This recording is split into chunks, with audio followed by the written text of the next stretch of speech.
We are taught that the finish line on YouTube is exactly 1,000 subscribers and 4,000 hours of watch time.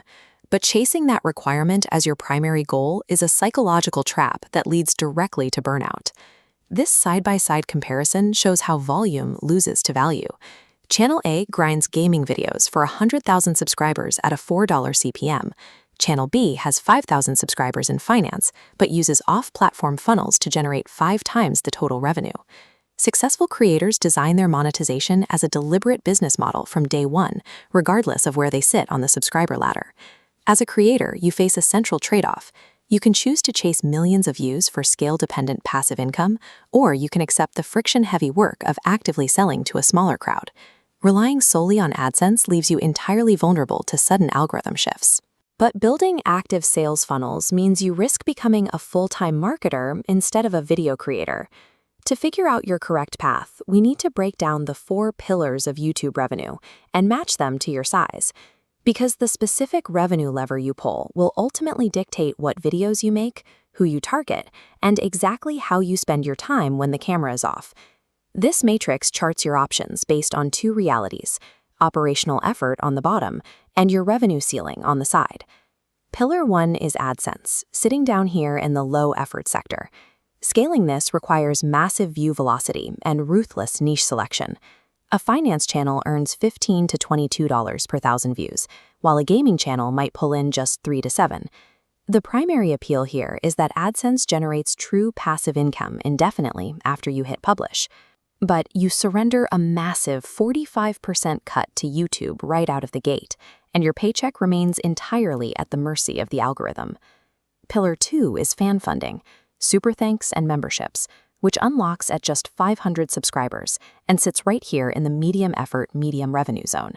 To make this work, you have to establish deep parasocial bonds, consistently deliver tiered perks, and actively give your audience clear calls to action to support you. When executed correctly, you bypass ad blockers entirely and insulate yourself from algorithmic dips by capturing direct viewer tips ranging from $2 to $50. The trade-off here is steep. YouTube still takes a 30% cut of your tips, and if you ever stop actively managing that community, the revenue stream dies instantly. Moving to the high revenue side of the matrix, we hit Pillar 3, brand sponsorships. This requires intense administrative input. You have to build data-driven media kits, execute outbound pitching, and navigate complex contract negotiations. The outcome justifies the work. Landing a $5,000 flat fee for a single video completely divorces your income from volatile CPM rates and daily view fluctuations. But there is a major pitfall. If you mistakenly agree to a permanent exclusivity clause, you permanently cap your future earning potential in that category. The solution is negotiating strict time limits on competitor blackouts. To secure these deals, you have to adopt a completely different identity. You must embrace becoming a business-to-business salesperson. Sponsorships deliver massive revenue leaps, but the administrative weight shifts your daily focus away from content and towards sales and legal logistics. Finally, the matrix completes with Pillar 4, off-platform funnels. This is the ultimate audience arbitrage.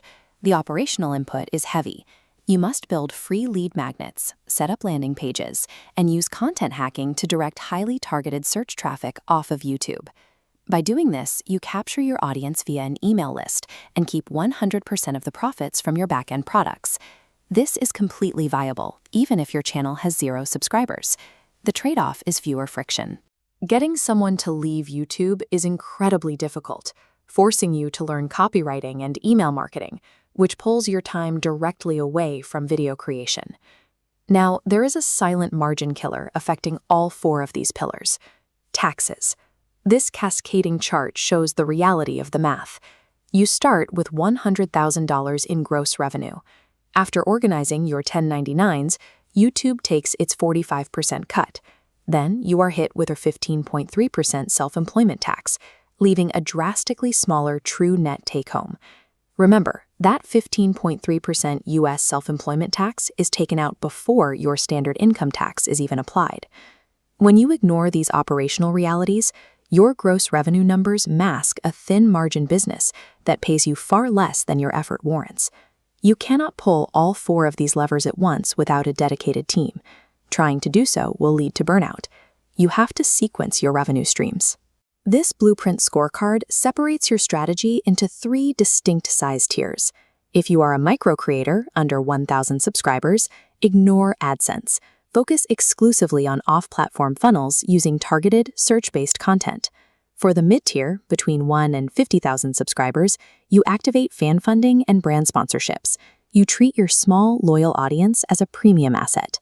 As a scaler past 50,000 subscribers, you optimize AdSense by targeting high RPM micro-niches and leverage your audience size for multi-year sponsorships. To execute the micro-creator strategy, you have to consistently pull high-intent viewers into an email list to sell coaching or affiliate products. The mid-tier safely navigates their strategy by strictly limiting sponsor exclusivity to 90 days. You cannot afford to cap your growth during this phase. The scaler executes by utilizing outlier data to locate niches like faceless storytelling, yielding a $12.82 RPM, and demanding scheduled annual rate increases in their contracts. And across all 3 tiers, tracking every deductible business expense is mandatory to protect your wealth from the IRS. Your subscriber count does not determine your income. Your business structure does. Choose your trade-offs wisely.